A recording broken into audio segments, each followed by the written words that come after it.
இங்கே ஒரு நண்பர் 2 புறாக்களை கொண்டு வந்திருக்கிறார். அதை பார்ப்போம். நண்பரே, இந்த புறாக்களின் பெயர் என்ன? சாதா புறாயா? ஒன்று வெள்ளை புறா, ஒன்று வெள்ளையும் கருப்பும் சேர்ந்த புறா. என்ன சாதா புறாயா? இந்த புறாக்கள் நீங்கள் இப்போது விலைக்கு வாங்கினதா? சரி, எப்படி இந்த புறா வளர்ப்பதன் நன்மைகள் சொல்லுங்க பார்ப்போம். ஆசைக்கா? சரி, அப்போது நன்மை வீட்டில் என்னென்ன நன்மைகள்? இல்லை, இது வருமானம் ஏதாவது கிடைக்குமா? ஒரு ஆண்டுக்கு எத்தனை முறை முட்டையிட்டு குஞ்சு பறிக்கும்? 6-7 தடவையா?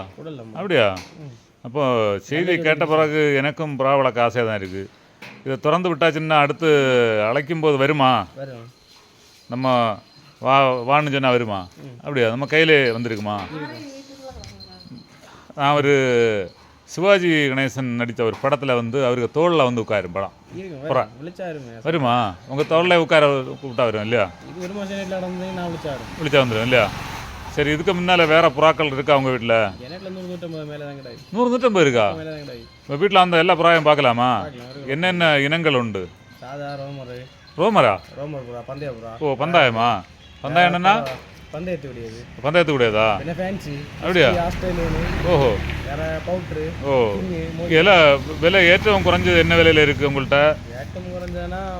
ஏற்றம் கூடனா என்ன விலையில் இருக்குது? 6,000 இருக்கா உங்கள்கிட்ட? இருக்கா? அப்படியா? ஓஹோ, ரோமர்னா வெளிநாட்டில் உள்ளதா? அப்படியா? ரோம் நாட்டில் உள்ளதா? கரெக்டாக வரும் இல்லையா? சரி, கண்டம் தாண்டி விட்டா வருமா? அப்போ நம்ம ஏதாவது மற்ற செம்மண்ண கண்டத்துக்கு போமா? செம்மண்ண கண்டம் ஒரு கண்டம் இருக்குது. அதுக்கடுத்து பனங்கண்டான்னு ஒரு கண்டம் இருக்குது.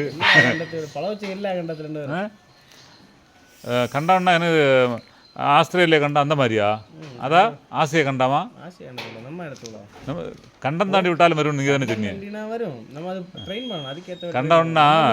நம்ம ஊரில் கண்டம்னு சொல்லக்கூடியது மேலே கண்டம் கீழே கண்டான்னு சொல்லுவேணும். அப்படியா? வருமா?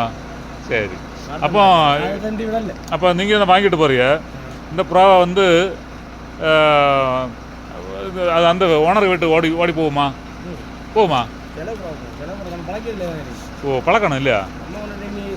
ஒரு 3 வாரம் வேற புறா கிடைக்காது, உடனே ஊற்றுருவோம். இதெல்லாம் சாதா புறா உடனே கொண்டு போனாலும் நிற்கும் இல்லையா?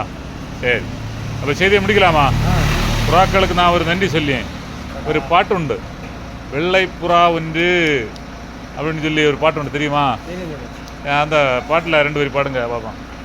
வெள்ளை புறா ஒன்று தேடுது என்னை காணாமல். என்ன பாட்டுக்கு வரியும் மறந்து போச்சு. எனது கதை புதுக்கவிதை, இலக்கணங்கள் இதற்கு இல்லை, நானுந்தன் பூமாலை. நான் பள்ளியில் படித்த நேரத்தில் அந்த படம் இறங்குச்சு. சரி, அப்போ செய்தியை முடிக்க என்ன? சரி, வெற்றி உண்டாகட்டும். உங்கள் புறா வளர்ப்பு தொழில் சிறக்க வாழ்த்துக்கள். மகிழ்ச்சி உங்களை சந்தித்தது.